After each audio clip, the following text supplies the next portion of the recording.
하나님의 말씀은 에베소서 2장 13에서 18절까지 말씀을 한 절씩 교독하겠습니다. 이제는 전에 멀리 있던 너희가 그리스도 예수 안에서 그리스도의 피로 가까워졌나니라.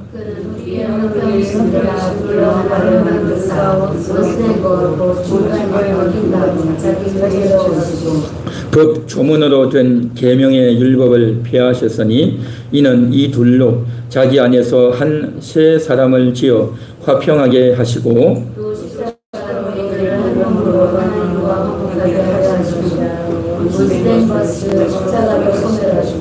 또 오셔서 먼 데 있는 너희에게 평안을 전하시고 가까운 데 있는 자들에게 평안을 전하셨으니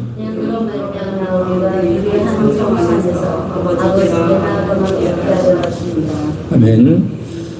에베소서는 복음 중에 복음입니다. 그래서 복음의 본질을 아주 잘 언급하고 있는 것이 에베소서다라고 말할 수 있습니다. 우리는 지난주에 에베소서 2장 3, 4, 5, 6절을 통해서 허물과 죄로 죽었던 너희를 살리셨다라고 했죠. 우리의 영이 다 죽어 있었고 또 우리가 일어나지 못하고 늘 엎드려 있고 또 우리의 자리가 없었는데 우리의 자리, 하늘 자리를 하나님께서 만들어주시고 앉혀주셨다라고 했습니다. 그래서 우리가 육신으로는 다 알아서 하죠. 육신으로 알아서 하고 학교도 다니고 밖에 나가서 일도 하고 돈도 벌고 사람도 만나고 뛰어다니고 운전도 하고 그렇게 하죠. 그러나 영으로는 전혀 그렇지 못하다는 겁니다. 성경은요 늘 영에 대한 언급입니다. 대부분이. 그래서 영에 대한 인식이 없고 영에 대한 인식도 없고 또 영을 잘 모르고 그렇게 사는 자들에게 영에 관한 이야기를 하니 사람들은 이 내용을 잘 이해를 못하죠. 그래서 하나님께서 우리를 일으켜주시고 하늘에 앉혔다 하니까 뭐 이런 게 다 있나 라고 생각하겠죠. 어린애기도 아니고 우리가 뭐 일으켜주냐? 어린애기라면 어른들이 일으켜주지만 다 큰 어른들을 누가 일으켜주냐라고 생각할 수 있겠죠. 그런데 말입니다. 그것은 우리 육체를 말하는 것이 아니라 우리 몸을 말하는 것이 아니라 우리 마음을 말하는 거예요. 여러분 마음이 누군가에게 주눅이 들면 압박을 세게 닫으면요 사람이 기운이 빠져버려요. 아무것도 힘이 없어요.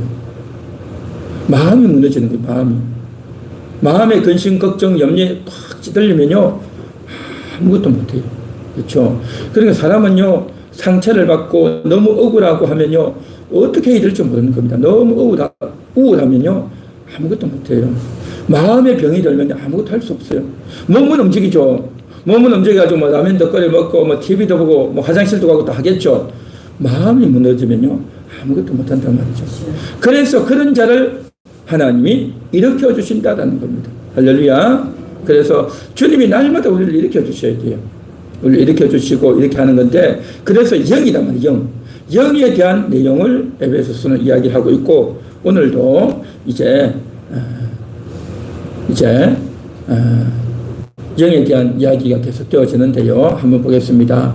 둘이 하나가 되었습니다 하는 건데 그 다음 넘겨주세요. 같이 한번 읽어봅니다. 예수님 안에서 하나님과 가까워졌습니다. 예수 안에서 하나님과 가까워졌습니다. 전에는 하나님과 멀리 있었어요. 멀리 있다. 멀리 있다는 말이 뭐겠어요? 거리가 멀다라는 거죠. 가깝지가 않은 거죠. 멀리 있는 것과 가까운 것 서로 대조되는 그런 말씀이죠. 그래서 우리가요 이제 우리가 마음이 있으면 관심이 있고 마음이 있으면 아무리 멀리 있어도요 전화할 수 있고 그렇죠. 요즘은 다른 나라에 가 있어도요 카톡도 하고 이메일도 보내고 서로 할 수 있어요. 그런데 말입니다. 아무리 가까운 사람이라도 아무리 가까이 있어도요 마음이 없으면 내가 마음만 먹으면 1시간 내에 얼마든지 가서 만날 수 있어도요 그게 마음이 안 가져요. 이제 손가락 하나만 까딱하면 되는데 그 손가락 까딱이 안 되는 거죠. 손가락이 어떤 분이 그러더라고요. 오랜만에 전화를 했더만 야 그동안 손가락 까딱 할 힘이 없었냐 그렇게 묻더라고요. 손가락을 까딱 하면 전화만 한동안 하면 되는데 그 손가락 까딱을 못 해가지고 몇십 년이 지나갔다는 거죠. 그러니까 마음이 있으면 하는데 마음이 없으면 아무리 가까이 있어도요 만나지도 않고 그냥 멀리서 그냥 우두커니 쳐다만 보고 그렇게 한단 말이죠. 그래서 하나님도 마찬가지인 겁니다. 하나님에 대해서 멀리 있었다는 거죠. 멀리 있던 자가 이제 가까이 오게 되는데, 자, 여기 13절 한번 보십시오. 13절. 이제는 전에 멀리 있던 너희가, 그랬죠? 멀리 있었어요, 멀리. 그리스도 예수 안에서 그리스도의 피로 가까워졌느니라. 멀리 있었는데 이제는 가까워졌다는 겁니다. 이게 무슨 말이냐? 이것은 에베소 교회에 보낸 편지입니다. 에베소인들이, 에베소 지역에 사는 자들, 이들은 한마디로 뭐냐? 이방인이에요, 이방인. 이스라엘 사람들은 이스라엘 나라만 본방이고, 이스라엘 나라만 천국 가는 그런 백성이고, 이스라엘 나라 말고 다른 사람은 다 다른 방, 이방이다라고 그렇게 불렀어요. 그래서 에베소도 이방이죠. 우리 대한민국도 이방인이었어요. 원래는 이방인데, 자, 그래서 이방인은 뭐냐? 멀리 있었어요. 하나님과 가까이 있지 않았어요. 그랬는데 이제는 예수 안에서 가까워졌다는 거죠. 예수 안에서. 자, 그런데 왜 이렇게 되었느냐? 저들이 멀리할 수밖에 없었던 이유가 뭐냐? 11절에 보면 이런 말씀이 나와요. 11절에 보면 이제 할례가 없었다는 겁니다. 할례가 뭐냐면 아브라함이 할례를 받았죠. 할례의 시조죠. 그러니까 하나님께서 내가 너에게 나라를 주겠다. 내가 너와 언약을 하겠다라고 언약을 해주셨어요. 그래서 하나님께서 언약해 주시고 아브라함의 후예들이 이제는 그 언약을 기억하라고 몸에 표식을 둔 거죠. 여러분 할례 뭔지 아시죠? 그래서 남자들이 날마다 자기 몸을 보잖아요. 그죠? 그럼 몸을 볼 때마다 무슨 생각을 합니까? 아, 나는 언약의 백성이다. 나는 하나님과 언약을 맺은 자다. 라는 생각을 한단 말이죠. 언약 백성. 근데 이방인들은 뭐냐? 할례를 안 했어요. 할례가 없단 말이죠. 할례가 없으니까 자기들은 그런 인식이 없단 말이죠. 자, 12절 보십시오. 그때의 너희는 그리스도 밖에 있었고, 그리스도 밖에 뭡니까? 앞으로 하나님이 아브라함에게 언약해 주실 때 그리스도를 보내주겠다. 라고 언약하신 거예요. 그리스도를 보내주겠다. 그러니까 그리스도를 보내겠다. 너희가 지금은 죄를 짓고 이렇게 있고 또 짐승의 제사를 드리지만 이제는 그리스도가 와서 너희의 모든 죄를 씻어주겠다 하고 그리스도가 올 거라는 것을 약속을 해주셨어요. 그러니까 그리스도에 대한 인식, 약속, 기대를 늘 갖고 살았어요. 그러나 이방인들은 그리스도에 대한 소식을 들어본 적도 없고 그리스도가 왜 있어야 되는지도 모르고 전혀 인식도 개념도 없었단 말이죠. 그 다음 이스라엘 나라 밖의 사람이라. 그러니까 이스라엘 사람들은 율법을 배우고 하나님과 언약을 맺었고 그리스도가 올 거라고 들었는데 이스라엘 나라 바깥의 사람들은요 그런 걸 전혀 들을 수가 없단 말이죠. 그렇죠.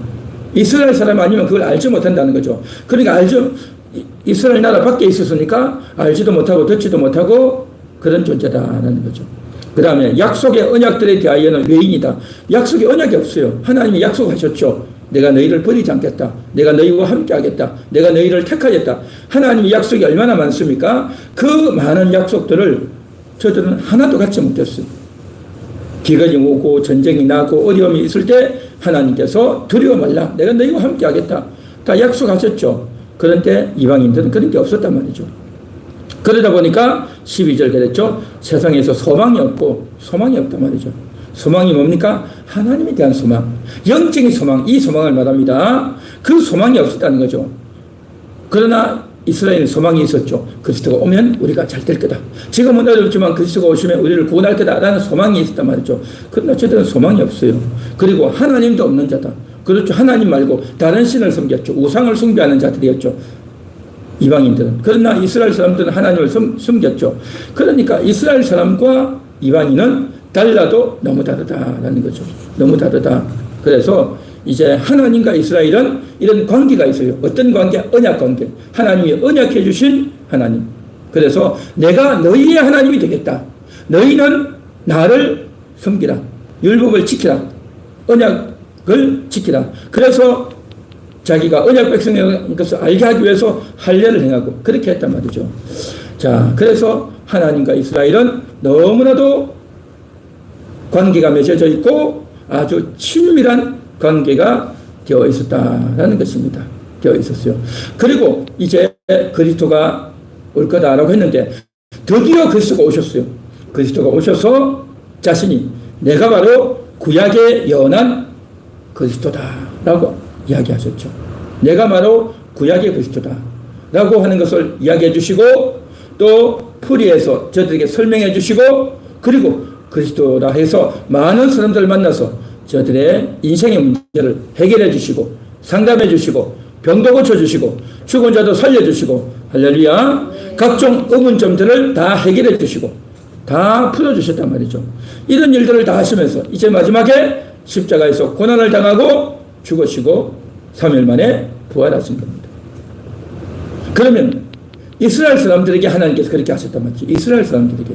그러면 이스라엘에서 태어난 사람은 그냥 자동적으로 가만히 있으면 다 구원받을 수 있느냐? 그렇지 않다는 겁니다. 그냥 자동으로 구원받는 게 없어요. 왜 그럴까요? 저들은 하나님과 관계에 있었고 하나님과 가까이 있었지만 그래서 저들이 구약시대 동안 아브라함 이후로 이스라엘 백성들이 율법을 배운 겁니다. 율법을 배우고 또 성전에서 짐승의 피를 흘려서 제사를 드리고 그렇게 했었어요. 자, 그렇지만 저들이 제사를 드리러 성전에 들어가면 그 안에 지성소가 있단 말이죠. 그러면 지성소 안에는 들어갈 수가 없었어요. 그 지성소 안에 하나님이 계신 거예요. 지성소 안에 들어가서 하나님을 만나야 되는데 지성소 안에는 들어갈 수가 없었다는 겁니다. 그러니까 이스라엘 백성들도 이방인들보다는 가까이 있었지만 하나님을 제대로 만나는 것은 안 됐다는 거죠. 저들도 예수님이 오셔야 그리스도가 오셔야 그리스도를 믿고 영접해야 구원을 받는 겁니다. 그래서 드디어 예수님이 오셨어요.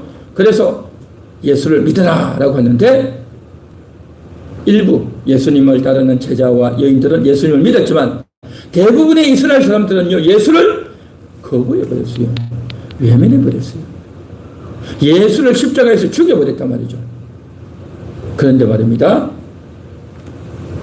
예수님이 오셔서 죽고 부활 성천하고 떠나가고 난 이후에 성령의 권능을 받아서 12제자들과 또 많은 제자들이 나가서 복음을 열심히 전했어요. 이스라엘 사람들에게도 전하고 이제는 핍박을 받아서 저들이 멀리 도망을 갑니다. 그래서 이방인들에게 복음을 전하게 되는 겁니다. 그래서 전 세계를 다니면서 이 복음을 전하게 되어서 에베소까지 복음이 전해졌고 오늘날 대한민국까지 이렇게 복음이 전해졌단 말이죠. 그래서 원래는 이방인이었는데 저들이 복음을 듣고 예수님을 믿고 영접함으로 말미암아 저들이 구원을 받게 되었다는 것입니다. 할렐루야. 이스라엘 사람이지만 율법을 배우고 성전에서 제사를 드리면서 그리스도가 오셔서 우리를 씻어주시고 우리를 구원해 줄 거다라는 이야기는 들었지만 실제 그리스도가 왔는데 안 믿고 있는 거예요. 안 믿어요. 아, 저는 하나님의 아들 아니야. 저는 저주받아 죽은 자야 라고 생각을 한 거예요. 예수님 당시에도 그렇고요. 지금도 이스라엘 사람들은 예수를 안 믿어요. 일부만 예수를 믿지 대부분은 예수를 안 믿습니다. 여러분. 그리고 유대인들이 쓴 책, 유명한 책이 있죠. 탈무드라는 책이 있죠. 그래서 탈무드의 지혜, 탈무드의 무슨 책들이 많습니다. 탈무드 관련된 책들이. 근데 그 탈무드가 뭔지 아십니까? 일반 지혜, 돈 버는 지혜, 이런 거는 많은데, 인간관계의 지혜, 이런 거는 많은데요. 이들이요, 예수는 안 믿어요. 예수는 안 믿어요. 그래서 저도 한때는 탈무드가 좋은 책이구나 했는데, 나중에 딱 보니까 예수를 아주 싫어해요. 탈무드에 보면. 예수를 싫어하고 예수를 거부하는 것이 아직도 거기 남아있단 말이죠. 아직도. 자, 그래서 이제 멀리 있던 이방인들은 복음을 듣고 예수님을 믿고 영접했는데 가까이 있던 이스라엘 백성들은 막상 그리스도가 왔을 때 예수를 거부하고 믿지 않게 됐다는 거죠. 중요한 것은 예수를 믿고 영접해야 되는데 핵심, 본질이 왔을 때 그것을 받아야 되는데 그 전에는 가까이 있는 것 같고 잘 믿는 것 같고 거기에 대한 소식도 듣고 많이 알고 있었지만 정말 때가 되니까 그것을 믿고 영접하지 않았다는 것입니다. 이게 참 안타깝죠. 이게 참 사람의 본성이라는 게요. 그렇습니다. 그래서 늘 가까이 있다고 해서 되는 게 아니라 핵심을 깨뜨려야 되는 겁니다. 자, 오늘 우리가 하나님께 가까이 나아갔다라고 하는 이 부분이 얼마나 중요한지 조금 더 살펴보기를 원하는데, 그건 뭐냐면요, 아담이 선악과를 먹지 않았습니까? 하나님께 불순종해서 선악과 먹지 말라 했죠. 근데 선악과를 먹었어요. 불순종한 거죠. 그렇게 먹고 나서 하나님께서 아담과 하와를 에덴 동산에서 내보내신 거예요. 내보내셔 버렸어요. 쫓겨난 겁니다. 거기서 쫓겨났다는 게 뭐겠습니까? 더 이상 하나님을 만날 수 없게 된 겁니다. 하나님을 만날 수 없게 된 겁니다. 그래서 가시와 은건퀴의 세상 속에서 살아가게 된 겁니다. 그리고 나서 모든 사람들은, 대부분의 인생들은 하나님을 모르고 하나님에 대한 인식도 없고 하나님에 대한 개념도 없이 그렇게 다 대부분은 살아가죠. 그리고 이스라엘 백성들, 이제 저들이 애굽에 들어갔다가 이제 출애굽에서 나오죠. 출애굽에 나와서 저들이 홍해를 건너고 시내산에 올라가는 겁니다. 그 시내산에서 어떤 일이 벌어집니까? 하나님께서 너희가 몸을 깨끗이 씻어라. 그리고 남녀, 노소, 그리고 너희의 짐승들, 그 무엇이라도 절대 시내산 위에 오르지 말라라고 말씀하신 겁니다. 산 꼭대기 올라오지 말라는 거죠. 그러니까 시내산 위로 올라오면 안 되고 저 시내산 주변으로 바깥으로 저들이 앉아야 되는 겁니다. 왜 그랬습니까? 너희가 이곳에 올라오면 죽임을 당하리라, 그렇게 말씀하셨어요. 출애굽기 19장에 보면 딱 나와 있어요. 하나님께 가까이 갈 수 없는 겁니다. 하나님께 가까이 갈 수 없어요. 그리고 이스라엘 백성들이 40년 광야 생활 지나고 이제 가나안에 들어갑니다. 가나안에 들어가서 성전을 짓죠. 솔로몬 때 성전을 짓습니다. 그래서 입구에 번제단이 있고, 그 다음에 안에 성소가 있고, 또 맨 안쪽에 지성소가 있어요. 근데 그 지성소에는 절대 들어갈 수 없습니다. 아무도 들어갈 수 없어요. 왜냐? 하나님이 들어오지 못하게 했어요.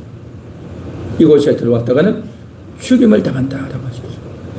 여러분 잘 생각해 보십시오. 하나님을 믿는데 하나님이 우리와 함께 하시고 우리를 사랑하시고 우리를 지켜주시고 보호해 주시는 것 같은데요, 가장 핵심적인 부분에 있어서는요, 하나님께서 멀리 하셨어요.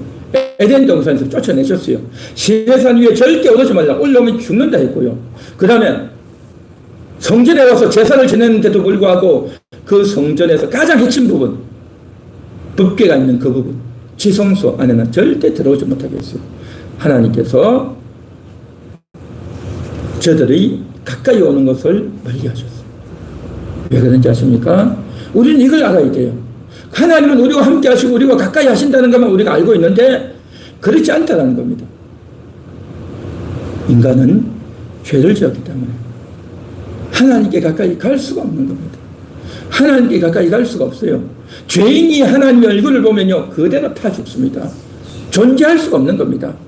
그래서 하나님께서 이제 멀리 떨어뜨려 놓고 간접적으로 멀리서 하나님께서 보호해 주시고 지켜 주셨다는 겁니다. 간접적인 만남이에요. 저들이 짐승을 잡아서 피를 흘려서 제사 지내겠죠.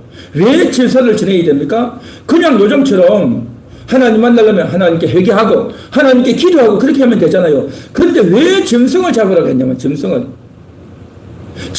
잡아서 짐승의 피를 가지고 하나님께 나아가야 됐어요. 인간의 기도, 인간의 진심을 가지고는 나아가지 못하게 했어요. 왜 그런지 아십니까? 인간에게는 죄가 있기 때문에. 하나님 볼 때는요, 너무 더럽고 하나님 볼 때는 너무나도 하나님을 거역하고 떠나간 자이고 죄가 가득하기 때문에 그 상태로는 하나님께 절대 올 수 없다는 겁니다. 하나님이 이걸 교육시켜 주셨어요. 그래서 이스라엘 백성들은 여호와의 이름을 망령되이 일컫지 말라고 했잖아요. 그렇기 때문에 하나님의 이름을 함부로 부르지도 못했고요. 그리고 저들이 성경을 쓸 때도 여호와라는 단어가 나오면요, 썩은 붓을 내려놓고 새 붓을 가지고 여호와 이름을 써야 되는 거예요. 여호와 이름을 써야 되는 거죠. 우리가 글을 쓸 때도 그냥 보통 쓰는 볼펜 말고 여호와를 쓸 때는 그 쓰던 볼펜 말고 새로운 펜을 가지고 여호와 이렇게 써야 된다는 거죠. 그러니까 하나님에 대한 말을 할 때도요, 각별한 몸가짐과 마음가짐을 가지고 단어도 쓰고 표현도 하고 그렇게 해야 되는 겁니다. 하나님에 대해서 함부로 말하거나 입을 놀려서는 절대 안 되었던 겁니다. 그렇게 하면서 하나님에 대해서 주의와 경고와 당부를 많이 했어요. 그러니까 이스라엘 백성들은 하나님께 가까이 갈 수가 없는 겁니다. 하나님께 가까이 간다? 이건 있을 수가 없는 거예요. 있을 수가. 이러한 인식을 우리가 잘 몰라요. 이런 개념을 모르고 무조건 하나님 우리와 함께 하신다고 하니까 그래 하나님 함께 하면 좋겠다라고만 생각하는데, 그래 하나님 함께 해가지고 우리에게 복을 주시고 우리를 도와주면 좋겠다라고만 생각하는데, 그렇지 않다는 걸 우리가 알아야 되는 겁니다. 왜냐? 아담이 불순종해서 선악 먹고 모든 인생들이 살면서 다 하나님을 떠나고 우상을 숭배하고 자기 마음대로 살았던 이러한 자단 말이죠. 그러한 그 죄 가운데는 그냥 절대 둘 수 없다는 겁니다. 그래서 이 죄의 문제가 얼마나 큰지, 얼마나 심각한지, 얼마나 처참한지, 얼마나 비참한지, 이러한 것들을 하나님께서 다 깨닫고 교육시켜 주신 겁니다. 그러고 있다가 이제 드디어 예수님이 오셔가지고 그 예수님께서 십자가에서 죽으시고 피를 흘려 주신 겁니다. 그 예수님의 피를 흘려 주신 것은 뭐냐? 바로 하나님과 우리 사이에 원수였던 것들, 하나님과 우리 사이에 막혔던 담을 제거해 주셨다는 겁니다. 그래서 예수의 피로 말미암아 우리의 죄가 다 씻겨지고 막힌 담이 제거되어졌던 겁니다. 그래서 예수님이 십자가에서 딱 죽으실 때에 어떤 일이 벌어졌느냐? 이스라엘 성전, 예루살렘 성전에 있던 지성소와 성소 사이에 큰 휘장이 있었어요. 커튼 같은 휘장이 딱 있어요. 그 휘장은 아주 어둡고 아주 자질색에 어둡고 아주 두꺼운 휘장이에요. 그 휘장이요 그냥 쫙 짜게져 버렸어요. 그 휘장이 그냥 둘로 나뉘어져 버린 겁니다. 이거 누가 그 감이 들어가서 그걸 찍겠어요? 아무도 할 수 없죠. 이건 그냥 기적으로 잘라진 거고 하나님께서 그렇게 조치하셨던 겁니다. 휘장이 열리니까 바깥에 있던 성소에 있던 사람들이 지성소 안에 들어가게 된 겁니다. 그 지성소 안에 들어가게 됐다는 게 뭐냐? 이제는 하나님께 들어갈 수 있게 되었다는 겁니다. 예수님의 피로 말미암아, 예수님의 십자가를 지고 고난당하고 죽은 너로 말미암아 이런 놀라운 효과가 오게 되었다는 것입니다. 그래서 멀리 있던 자가 가까이 오게 되었다는 겁니다. 멀리 있던 자가 하나님께 가까이 오게 되었습니다. 왜 멀리 있었어요? 죄를 지은 인간을 하나님께서 쫓아내셨고 가까이 오지 못하게 하셨고 이제는 드디어 와도 된다는 겁니다. 예수님의 피 때문에 이제는 가까이 올 수 있게 되었다는 것입니다. 할렐루야. 그래서 예수님의 피로 말미암아 예수님 때문에 우리는 하나님께 가까이 나아가게 되었고 예수님 때문에 하나님을 만날 수 있게 되었고요. 예수님 때문에 구원받을 수 있게 되었고요. 예수님 때문에 우리가 평안을 얻게 되고요. 예수님 때문에 하나님과 화평하게 되었다는 것입니다. 믿습니까? 우리 같이 한번 따라해 보겠습니다. 예수님 안에서 가까이 가게 되었습니다. 예수님 안에서 가까이 가게 되었습니다. 예수님 안에서 하나님 만나게 되었습니다. 예수님 안에서 하나님 만나게 되었습니다. 예수님 안에서 구원받았습니다. 예수님 안에서 구원받았습니다. 예수님 안에서 평안을 얻었습니다. 예수님 안에서 하나님과 화목하게 되었습니다. 할렐루야. 마치 탈북자들이 북한에서 고생하다가 저들이 목숨 걸고 대한민국에 들어오게 되니까 그때부터 마음껏 먹게 되고 인간 대접을 받게 되고 위로받게 되고 새로운 것을 배우게 되고 자유를 알게 되고 저들이 돈을 벌고 인간다운 선택을 하고 자유를 알고 정말 이곳이 천국이구나 그렇게 알게 됐단 말이죠. 대한민국에 들어옴으로 말미암아 저들이 이런 감격을 이런 감동을 받고 살게 되었단 말이죠. 우리도 예수님 안에 들어옴으로 말미암아 이런 놀라운 은총과 혜택과 복을 받게 된 줄로 믿습니다. 할렐루야. 그 다음 넘겨주세요. 다 같이 읽습니다. 예수님 안에서 둘이 하나가 되었습니다. 둘이 하나가 되었어요. 둘이 하나가. 자, 14절을 보십시오. 14절. 그는 우리의 화평이신지라 둘로 하나를 만드사. 그랬죠? 둘로 하나를 만들었다라고 했습니다. 그 다음에 15절을 보십시오. 15절도 보면 법 조문으로 된 계명의 율법을 피하셨으니 이는 이 둘이 뭡니까? 여기서 둘은 이스라엘과 이방인을 말하는 겁니다. 이스라엘과 이방인. 14절에도 둘은 유대인과 이방인. 15절에도 이 둘은 유대인과 이방인을 말합니다. 이 둘이 자기 안에서 예수님 안에서 한 세 사람이 됐다는 거죠. 한 세 사람. 그러니까 유대인과 이방인이 하나라는 거죠. 하나가 되어졌는데 이 하나가 된 이것이 바로 세 사람이다라는 거죠. 세 사람을 지어서 화평하게 했다는 거죠. 16절도 보십시오. 또 십자가로 이 둘을 한 몸으로 그랬죠. 이 둘 유대인과 이방인 하나라는 거죠. 하나. 하나님과 화목하게 하려 하십니다. 그랬죠. 또 17절 보십시오. 또 오셔서 먼데 있는 너희에게, 이 먼데 있는 너희는 누굽니까? 에베소 사람들, 이방인들만 하죠. 하나님을 멀리 있던, 하나님을 알지 못했던 그러한 자들이죠. 먼데 있는 너희에게 평안을 전하시고 그랬죠. 복음 전하고 예수 믿고 평안을 얻었죠. 가까운 데 있는 자들이 누굽니까? 이스라엘 사람들. 자들에게 평안을 전하셨으니 18절. 이는 그로 말미암아 우리 둘은 누굽니까? 유대인, 이방인. 이들이 이제는 우리가 됐다는, 우리라는 말을 붙일 수 있는 겁니다. 전에는 우리라는 말을 붙일 수가 없었어요. 유대인과 이방인은 완전 별개에 있어요. 절대 하나 될 수 없었어요. 그래서 우리 둘이 한 성령 안에서 아버지께 나아감을 얻게 하려 하심이라. 전에는 이스라엘만 제사드렸는데 이제는 이스라엘이 하나님께 나아갈 수 있게 되었습니다. 구약시대에는 이스라엘도 하나님께 나아가지 못했어요.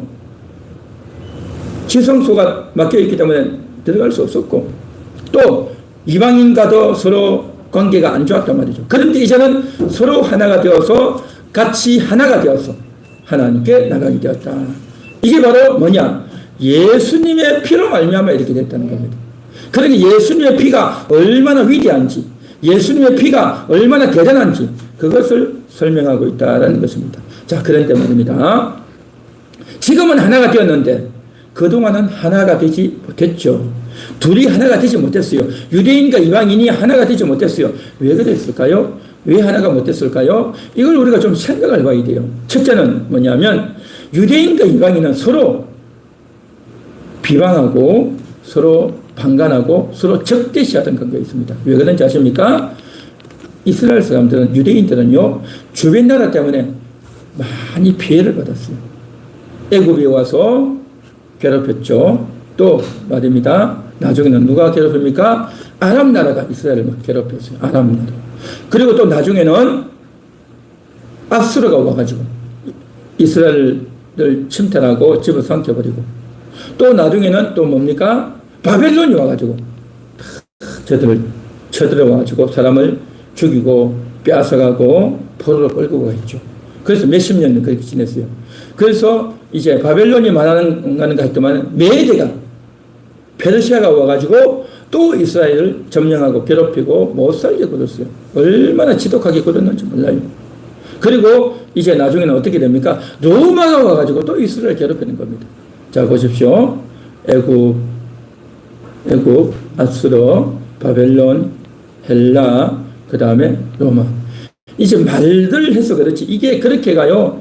수백 년이 지났어요. 수백 년, 수천 년을 이스라엘이 그렇게 괴롭힘을 당하고 너무너무 힘들었던 겁니다. 그러니 어떻습니까? 이 이스라엘을 괴롭힌 자들에 대해서 이가 바득바득 갈리는 거예요. 이스라엘을 괴롭힌 자들에 대해서 얼마나 억울하고 얼마나 원망스럽고 얼마나 괴롭겠냐 말이죠. 그러니까 저들을요 가까이 하고 싶지 않은 겁니다. 이방 나라들 때문에 이스라엘이 너무너무 괴로웠던 겁니다. 유대인들은요 다른 나라 사람들 너무 괴로워해요. 너무 싫어해요. 이게 바로 뭐냐? 그동안 역사적인 사례를 볼 때 침탈을 많이 당했고 많이 빼앗겼고 그들 때문에 저들이 얼마나 고생했는지 아십니까? 우리 한국도 그렇죠. 우리 한국도 참 주변 나라들 때문에 고생을 많이 했죠. 그런데 유대인은 더 심해요. 더 고생을 많이 했단 말이죠. 그러니까 완전히 원수같이 여기는 거죠. 원수같이. 그러니까 역사적인 사실로 인해서 원수였고 그 다음에 또 뭐냐면 신앙적인 이유 때문에 또 원수였어요. 신앙적인 이유. 아까도 이야기했듯이 저들은 우리는 할례 받았지만 저들은 할례도 없는 자다. 우리는 그리스도를 기대했지만 저들은 그리스도도 없다. 우리는 이스라엘 사람이지만 저들은 이방인이다. 우리는 하나님의 약속을 받았지만 저들은 약속도 없는 자다. 우리는 세상에서 소망을 갖고 있지만 저들은 소망도 없는 자다. 우리는 하나님을 믿고 숨기지만 저들은 하나님을 안 믿는 자들이다. 그러니까 이런 신앙의 이유로 인해서 또 저들은요, 완전히 별개에 있단 말이죠. 자, 그러니까 신앙적인 이유로도 완전히 별개고, 역사적인 이러한 사실로도 저들은 원수같이 여겼던 그러한 자들이었다는 겁니다. 그런데요, 예수님이 오셨죠. 그런데 예수님이 오셔가지고 십자가에서 피를 흘리고, 그 피를 흘린 그 피의 의미는 뭐냐? 크게 말해서 두 가지예요. 첫째는 우리 한 사람 한 사람 영혼을 구원해 주는 겁니다. 하나님을 떠나 있던 자들에게 복음을 전해서 예수를 믿고 영접할 때 저들의 죄가 깨끗해지고 영혼이 구원받도록 하는, 한 명 한 명의 영혼을 구원하는 그러한 의미의 피이고, 그 다음에 두 번째 의미의 예수의 피의 의미는 뭐냐? 서로가 하나 되게 하는, 둘이 하나 되게 하는. 여기서 말하는 둘은 뭡니까? 유대인과 이방인의 둘이지만, 이것은 그냥 상징적으로 둘이라고 하지만 우리가 살다 보면 두 사람도 될 수 있고, 세 사람도 될 수 있고, 다섯 사람, 열 사람도 될 수 있죠. 그러니까 모든 인간관계가 다 뭡니까? 하나가 되지 못해요. 서로 하나가 못 된단 말이죠. 하나가 되지 못하고, 겉으로는 우리는 하나다, 우리 함께 합시다 하지만 실제로 들어가고 중요한 일을 할 때 되면, 결정적인 순간이 되면 딱 돌아서 버리잖아요. 서로 등을 돌려버리잖아요. 서로 배신을 하잖아요. 서로 하나 되지 못하잖아요. 이게 모든 인간의 안타까운 현실이에요. 아무리 그전에는 저 사람 일 잘할 것 같다, 똑똑하다, 서로 마음이 통한다 해도 중요한 순간에 가면요, 서로 다 틀어지게 돼 있어요. 이게 인간이에요. 이게 인간. 그래서 모든 인간들은 뭐냐? 하나가 되지 못해요. 하나가 되지 못해. 하나가 되지 못해요. 오늘날에도 모든 인간들이 하나 되지 못하고 있는데 그 이유가 뭐겠습니까? 상대방에 대한 차별적인 태도가 있어요. 차별적인 태도. 그 차별적인 태도가 뭐냐? 여러 가지가 있는데 제가 간단히 한번 소개해 보겠습니다. 모든 사람 속에는요, 다 욕심이 있어요. 욕심이 있어. 그 욕심은 뭡니까? 내가 남보다 앞서려고 하는, 내가 남보다 더 많이 가지려고 하는, 학교에 시험을 줘도 내가 쟤보다 공부 더 잘한다, 내가 더 실력이 있다, 내가 더 앞서다, 내가 더 대단하다 라고 해서 내가 상도 받아야 되고, 내가 돈도 더 많이 벌어야 되고, 내가 어떤 것을 더 많이 찾아야 되겠다는 그런 욕망이 사람 속에는 다 있어요. 그렇기 때문에 내가 차지해야 되기 때문에 둘이 하나가 되면 돼요? 안 되는 거예요. 하나가 될 수가 없어요. 그렇기 때문에 서로 함께하자, 하나 되자 해도 그걸 거부해버리는 겁니다. 처음에는 겉으로는 우리 하나 됩시다, 함께합시다 막 해도 나중에 중요한 순간에 가면요, 다 흐트러지는 겁니다. 하나가 안 돼요. 하나가 안 돼요. 자기 욕망 때문에. 다 그런 욕망이 있단 말이죠. 사람은 욕망 때문에 하나가 될 수가 없고요. 그 다음에 또 뭐냐? 인간의 교만 때문에 하나가 될 수 없어요. 사람은 서로 모를 때는 서로 인사하고 밥도 먹고 차도 마시고 하지만 나중에 어느 정도 알면 어떻습니까? 상대방이 알잖아요. 이 사람이 어떤 사람인가 알잖아요. 그러면 그때부터 어떻게 됩니까? 비교가 되죠. 서로 비교가 되어지면서 그 사람이 얼마나 많이 아는지, 얼마나 돈을 많이 갖고 있는지, 저 사람이 어떤가 딱 알고 그 다음부터는 어떻습니까? 무시한다고, 내민다고요, 내친다고요. 모를 때는 관심을 갖고 알려고 하지만 어느 정도 알면 이게 아니네, 그때부터는 서로 물리쳐버린다, 외면한단 말이죠. 무시한단 말이죠. 이게 다 뭡니까? 인간의 교만이란 말이죠. 그러니까 인간의 교만 때문에 하나가 안 되는데, 하나가. 그리고 또 세 번째는, 첫 번째는 인간의 욕망 때문에 하나가 안 되고, 그 다음에 두 번째는 인간의 교만 때문에 하나가 안 되고, 또 세 번째는 뭐냐면 서로 쉽게 말하는, 흔히 말하는 코드가 안 맞는 거예요. 코드가. 서로 생각하는 방식이 달라요. 생각하는 방식이 안 맞다 보니까, 코드가 안 맞으니까 서로 다른 거예요. 서로 달라. 서로 엉뚱한 걸 바라본단 말이죠. 그러니까 스타일도 다르고 생각하는 방식도 다르고 일하는 방식도 다른 거예요. 그러니까 저 사람 왜 저래? 왜 일을 저렇게 해? 왜 말을 저렇게 해? 라고 하는, 서로 그렇게 하는 거죠. 그러니까 하나가 안 되는 거예요. 헤어지자 하는 거죠. 이게 참 인간인 겁니다. 그러면 코드 맞는 사람끼리 딱 맞춰주면 서로 일이 잘 될까요? 처음에는 코드가 잘 맞지만 나중에 되면 또 흩어져요. 이게 인간은요, 코드는 맞아도 교만이 있고요. 서로 코드는 맞아도 욕망이 있기 때문에 결정적인 순간이 되면 틀어져 버립니다. 이게 인간인 겁니다. 그래서 인간은 욕망 때문에, 그 다음에 교만 때문에, 또 그 다음에 서로 코드의 차이 때문에, 그 다음에 하나가 더 하면요, 뭐냐면 잘못된 교육의 영향 때문입니다. 어릴 때부터 부모에게서, 학교에게서, 또 자기가 어디서 듣고 배운 게 있으면요, 그게 다예요. 그게 맞는 거예요. 다른 사람이 듣고 배운 거는요, 그건 틀렸어, 그건 잘못됐어, 그렇게 한단 말이죠. 이게 있기 때문에 잘못된 교육의 영향 때문에 서로 안 맞는 겁니다. 서로 내가 갖고 있는 게 옳다라는 거예요, 이게. 그러니까 서로 대립을 하는 겁니다. 팽팽하게 가는 겁니다. 그러니까 이런 여러 가지 이유들로 인해서 사람들이 서로 하나가 되지 못하고 있는 것이 이 세상이다라는 겁니다. 그래서 이것을 제가 왜 이야기하느냐 하면 이러한 기본적인 것들을 알아야 이 예수님이 하나 되게 하신 의미가 뭔지를 이해를 할 수 있다라는 것입니다. 예수님께서 하나 되게 했다라는 이 의미가 뭐냐 말이죠. 이 의미는 바로 정말 하나님과 하나가 되어져야 되는 겁니다. 첫째는 하나님과 하나 되어져서 우리 영혼이 구원을 받아야 된단 말이죠. 그래서 우리는 다 예수 믿고 영혼이 구원받고 또 하나님과 하나 된 그러한 존재가 된 줄 믿습니다. 할렐루야. 또한 그 예수님의 피는 우리가 하나님과 하나 된 것뿐만 아니라 다른 사람들과도 다른 성도들과도 하나 되게 하신 겁니다. 예수님께서 성찬을 주시면서 피와 잔을 주시면서 똑같이 나눠주셨어요. 그리고 저들이 발을 씻겨주셨어요. 이게 뭐겠습니까? 성찬을 먹고 마시는 자는 다 하나다는 겁니다. 다 하나요, 한 가족이라는 겁니다. 나이도 다르고 성별도 다르고 성향도 다르고 또 자라온 방식도 다르고 다 다르지만 그러나 우리는 다 하나다는 겁니다. 왜요? 예수님의 피 때문에 예수님 안에서 하나다라는 것을 성찬을 통해서 세족식을 통해서 우리에게 알려주셨다라는 것입니다. 할렐루야. 우리는 하나인 겁니다. 예수님 안에서 하나단 말이죠. 예수님 안이 아니고 예수님 바깥으로 나가면 세상 속으로 나가면 이 세상에서 내가 들었던 교육 이 세상 사람들이 살아가는 방식대로 내 욕망대로 내 교만대로 또 사람의 재능과 스타일대로 나가면 이게 다 뭡니까? 세상에서 살아가는 방식이잖아요. 자기의 방식대로 자기의 스타일대로 자신의 교만대로 자신의 욕망대로 또 내가 듣고 배우고 아는 것들대로 사는 것이 아니라 우리는요 예수님 안으로 들어갔다는 겁니다.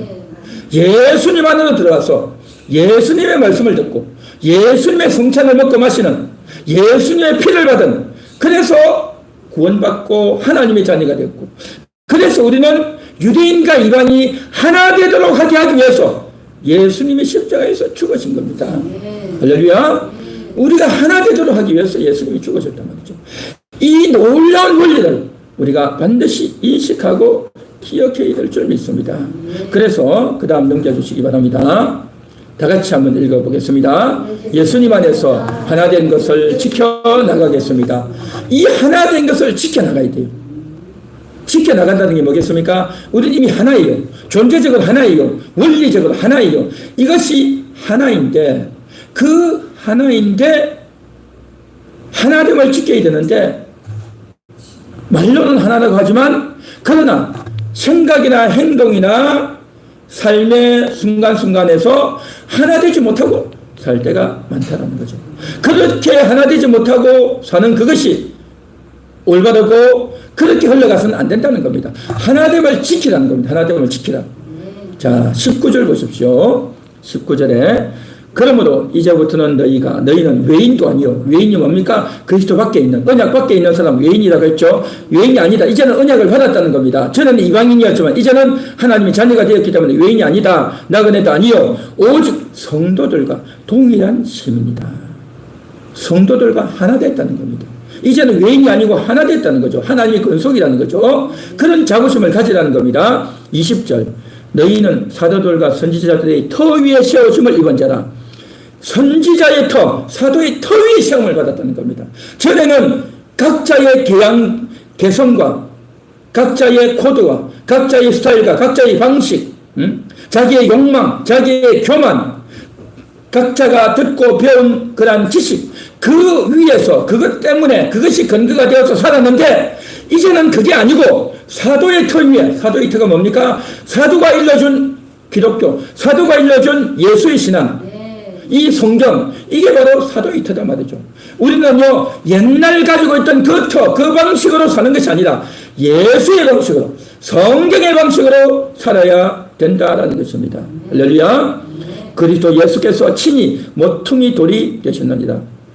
요즘은 집을 지을 때 어떻게 해야 됩니까? 콘크리트 가지고 집을 딱 짓잖아요. 그러나 옛날에는 콘크리트가 없기 때문에 어떻게 합니까? 모퉁이 돌, 큰 돌을 이제 내 사방에 넣는 거예요. 그냥 큰 돌을 내 사방에 넣고 그 돌 위에다가 쫙 올려서 돌을 올리고 사방에 돌을 쫙 올리고 그 사방 그 모퉁이 돌에 기둥을 씌우고 그 기둥을 기준으로 해서 서로 벽을 연결하고 연결해서 건물을 짓는 거예요. 그러니까 가장 모퉁이 돌이 예수인 겁니다. 건물을 짓는데 가장 주춧돌 핵심이 예수단 말이죠.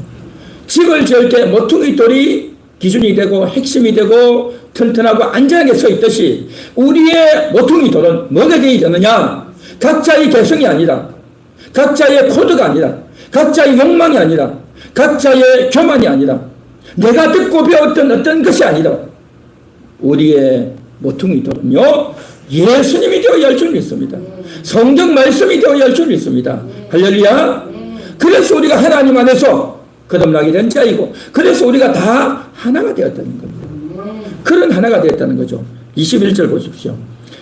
다 같이 읽습니다. 21절 시작. 그의 안에서 건물마다 서로 연결하여 주 안에서 성전이 되어가고, 그의 안이 누굽니까? 예수님 안에서 건물마다, 이제는 뭡니까? 건물이래. 건물. 모퉁이 돌로 성전을 짓는다 했죠. 건물마다 서로 연결한다는 거죠. 건물을 지을 때 어떻습니까? 벽돌을 쌓을 때 벽돌이 서로 연결이 되어야 되죠.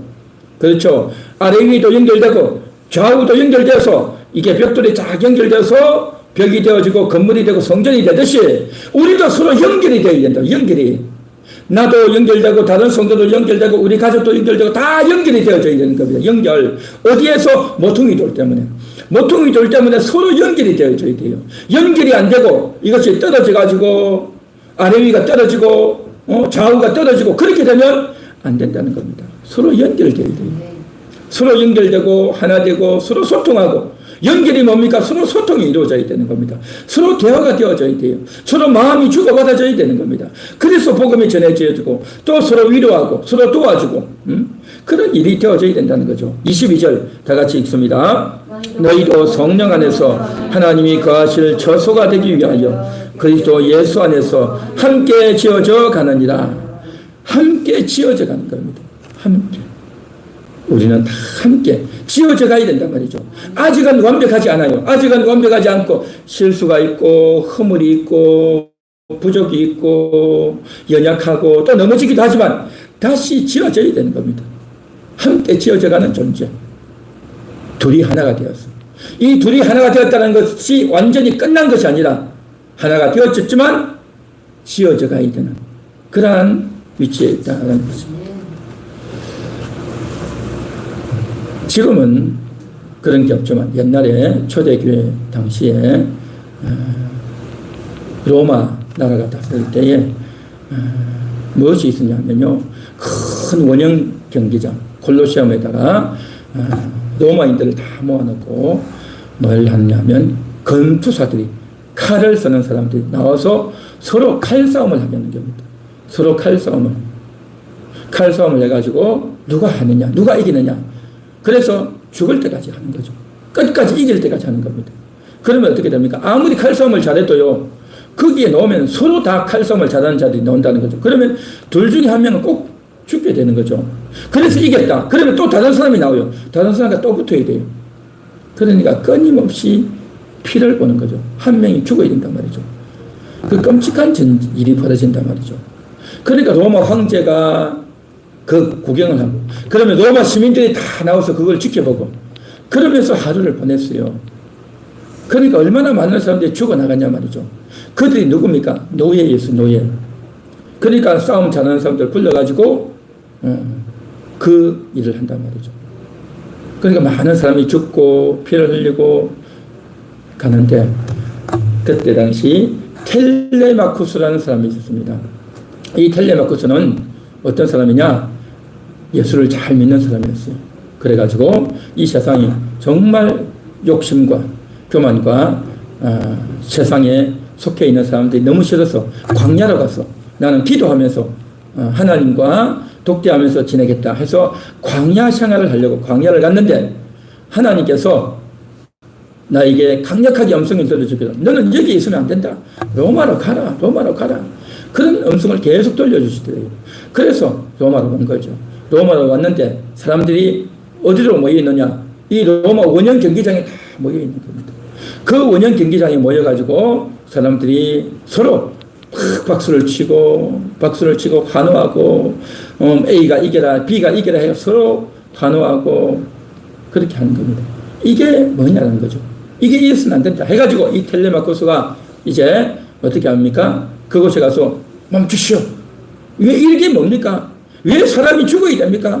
하고 말리는 겁니다. 그러니까요. 뭐 이런 게 있어. 쫓아내버리는 거. 쫓겨나버렸어요.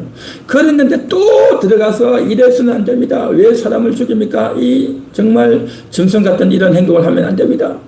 했어요. 그런데 또 쫓겨났습니다. 그런데요. 막는 거죠. 싸움 나가려고 할 때 막고 막 그렇게 하는 거죠. 그러니까 그 지휘하고 총지휘하는 그 사람 그리고 이것을 지켜보고 있던 로마 황제가 뭐 저런 게 있어. 저자를 죽여버려라 된 거죠. 저자를 죽여버렸다는 거죠. 그래서 결국 텔레마쿠스가 그것을 막으려고 갔다가 그가 그곳에서 죽임을 당하는 겁니다. 그런데 말입니다. 그 텔레마쿠스가 딱 죽고 나서 그렇게 환호를 울리고 박수를 치고 열광하던 로마 시민들이 로마 황제가 그곳을 그냥 떠나가 버린 겁니다. 떠나가 버렸어요. 그러면서 그 이후로요 검투사들의 경기가요 스톱돼 버렸어요. 사라져 버린 겁니다. 이 한 사람이 정말 내가 하나님의 뜻대로 살고 하나님께 기도하면서 하나님의 뜻대로 살려고 해서 광야로 가서 기도하며 살려고 했던 이 사람이 다시 로마로 가서 그 검투사의 검투 경기를 중단하는 그 일을 하나님께서 하라고 강력하게 감동을 주어서 그 일을 한 겁니다. 그 말을 하고 그는 죽어갔어요. 그의 죽음으로 말미암아 피 흘림이 스톱이 되어버렸어요. 지금 제가 이 이야기를 왜 하는 줄 아십니까? 사람들은요 서로 싸우는 겁니다. 서로 싸우는 겁니다. 힘 자랑을 하고 재능 자랑을 하고 자기가 아는 것을 가지고 자랑하고 자기가 더 낫고 대단하다라고 싸우는 겁니다. 자기 교만을 가지고 싸우고 자기 욕망을 가지고 싸우고요. 상대방과 나를 차별하면서 싸우는 겁니다.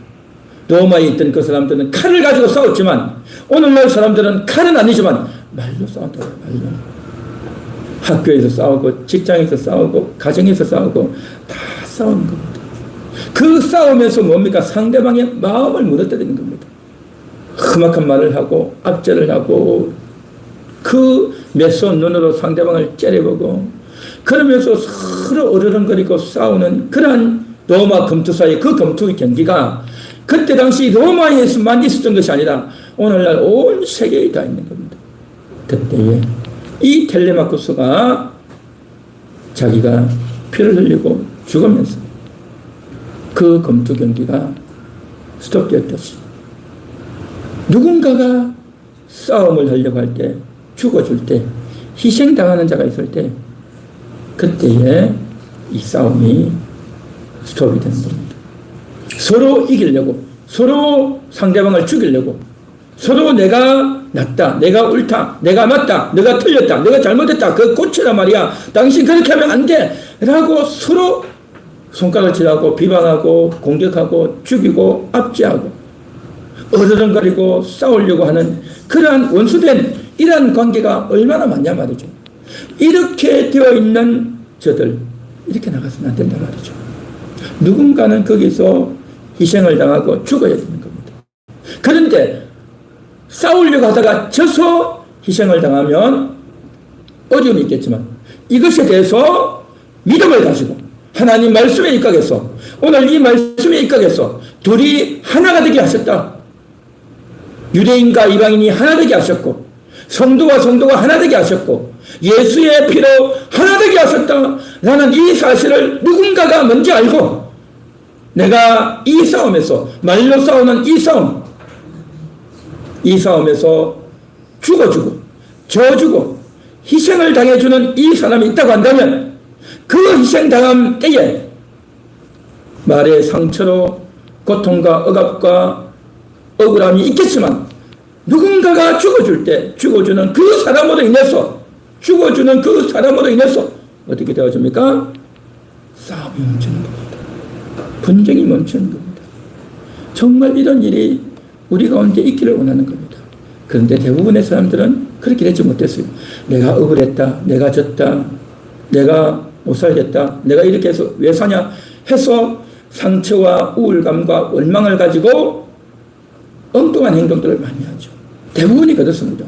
그러나 이 말씀을 제대로 알고 내가 이 싸움을 멈추기 위해서 내가 예수님 말씀 따라서 한번 죽어보겠습니다. 내 자아를 죽이고 내 욕망을 죽이고 내 교만을 죽이고 내 성향을 죽이고 내가 한번 죽겠습니다. 할렐루야. 그렇게 나아갈 때에 싸움이 멈추고 전쟁이 멈추게 될 줄 믿습니다. 정말 여러분의 인생이 그런 인생이 한번 되어보지 않겠습니까? 둘이 하나가 되게 하셨어요. 그 둘이 하나가 되게 한 이것을 우리는 지켜야 됩니다. 둘이 하나가 된 것을 지킨다는 게 뭐겠습니까? 누군가 한 명이 죽어줘야 되는 겁니다. 그래서 억울하게 죽어지게 되면 너무 힘들겠죠. 그래서 하나님을 만나야 되는 겁니다. 하나님을 만나야 되고 그런데 말입니다. 또 이런 게 있어요. 내가 죽지 못하고 상대방을 죽이려고 하고 내가 이기려고 하고 내가 우위를 점하려고 하고 내가 큰 소리를 쳤는데 지나고 나면 부끄러워져. 지나고 나면 내가 미안해지고 부끄러워진단 말이죠. 참 이게 쉽지가 않아요. 내가 죽어야 되는데 내가 죽지 못하고 내가 이기려고 했던 그러한 것이 우리 모습 아닙니까? 여기서 우리가 뭘 얻어야 됩니까? 우리가 새 사람이 됐지만 둘이 한 몸이 되었지만 여전히 우리는요 사고가 날 수 있다는 걸 알아야 되는 겁니다. 여러분 새로운 차를 사면 얼마나 좋습니까? 새 차를 샀고 그래서 싱싱 달리고 마음껏 달릴 수 있을 것 같죠. 그런데 말입니다. 어느 날 순간 갑자기 사고가 나요. 갑자기 그 새 차로 알았던 그 차가 몇 달이 지나고 몇 년이 지났는데 그냥 고장이 나버린단 말이죠. 그러면 어떻습니까? 너무 괴롭고 충격적이고 당황하게 되죠.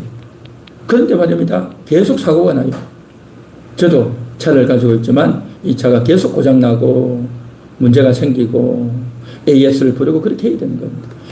우리가 이미 새 사람이 되었지만요. 계속 사고가 나고 문제가 생기는 겁니다. 그때마다 어떻게 됩니까? 다시 고쳐야 되는 거예요. 다시 고쳐야 됩니다. 우리가 둘이 하나가 되어서 새 사람이 되었지만 여전히 우리 가운데는 문제가 있고 하자가 많이 생기는 겁니다. 하나가 되지 못하고 싸우고 원망하고 그렇게 한단 말이죠. 그래서 우리가 그것을 보고 주님, 내가 이런 자입니다. 주님은 우리를 하나 되게 하라 했지만 나는 하나 되지 못하고 있습니다. 이러한 것들을 인식하고 인정하고 고백하고 주님 앞에 무릎 꿇는 것, 이게 바로 우리가 할 일인 줄 믿습니다. 할렐루야. 많은 사람들은요 인간관계에서 문제가 터지고 어려움이 생기면 그것을 그냥 이기는 것으로 상대방을 비방하는 것으로 끝나버려요. 또 어떤 사람은 그것으로 인해서 이제 내가 뭘 잘못했느냐 하고 싸우는 것으로 끝나버리죠. 해결이 안 되는 겁니다. 그런데 우리는 어떻게 해야 되느냐? 우리의 잘못을 인정하고 주님 앞에 나아가야 되는 겁니다. 주님 앞에 나아가야 된단 말이죠. 주님 앞에 나아가서 내가 하나 되지 못했던 것, 내가 죽지 못했던 것, 이것을 인정하고 고백하고 회개하고 날마다 새로워지도록 달려 나아간단 말이죠. 그래서 둘이 하나가 된다는 이것이 말을 들을 때는 좋죠. 그렇지만 지나고 나면 틀어진단 말이죠. 싸움, 원망하고 미워하고 상처받고 억울해하고 남을 짓밟고 그렇게 된단 말이죠. 그래서 우리가 다시 하나가 되어야 되는 겁니다. 다시 하나가 될 때 여기서 차이가 나는 겁니다. 다시 차이가 나는데 무슨 차이가 나느냐? 다시 그 헤어진 그 관계를 영영 유지하면서 영영 이별하고 절대 하나 되지 않으려고 하는 관계로 끝까지 지나가는 사람이 있고, 이것을 인정하고 잘못을 인정하고 회복하려고 하고 복구하려고 하는 마음을 가지는 사람이 있어요.